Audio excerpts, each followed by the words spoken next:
आणि जो नंतरचा त्रास आहे ना, तो कमी करण्यासाठी एक गोष्ट आपण नक्की करू शकतो. जेव्हा असे विचार डोक्यात यायला लागतील की मी असं बोलायला पाहिजे होतं, तेव्हा स्वतःला प्रेमाने सांगा की हो, बोलायला हवं होतं, पण त्यावेळी नाही जमलं आणि त्यात काही चूक नाही. मी मुद्दाम गप्प बसले नाही.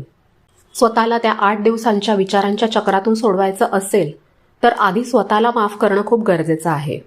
तुम्ही त्यावेळी गप्प बसलात कारण कदाचित तुम्हाला वाद वाढवायचा नव्हता किंवा कदाचित तुम्हाला तो प्रसंग तिथेच संपवायचा होता.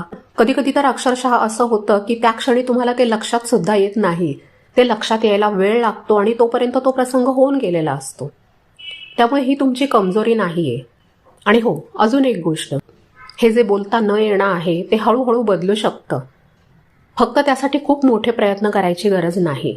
रोजच्या साध्या संवादात जिथं भीती नाहीये तिथं आपलं मत मांडायला शिका. जिथं छोट्या गोष्टी आहेत तिथं नाही म्हणायला शिका.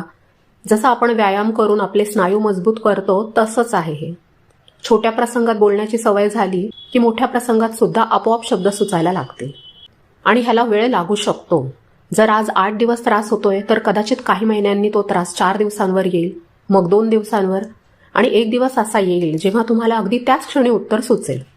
पण तोपर्यंत तरी स्वतःला दोष देऊ नका. तुम्ही जशा आहात तशा खूप चांगल्या आहात. संवेदनशील असणं, सेन्सिटिव्ह असणं हा गुन्हा नाहीये. ज्यांना शब्दांनी दुखावणं सोपं जातं त्यांच्यापेक्षा ज्यांना ते शब्द जिव्हारी लागतात ती माणसं मनाने जास्त सुंदर असतात.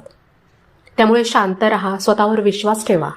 तुमच्यामध्ये सुद्धा बदल होईल, नक्की होईल, पण तो तुमच्या गतीने होऊ द्या. घाई करू नका. तुम्हाला सुद्धा असे अनुभव येतात का? किंवा असं झाल्यावर तुम्ही स्वतःला कसं सावरता?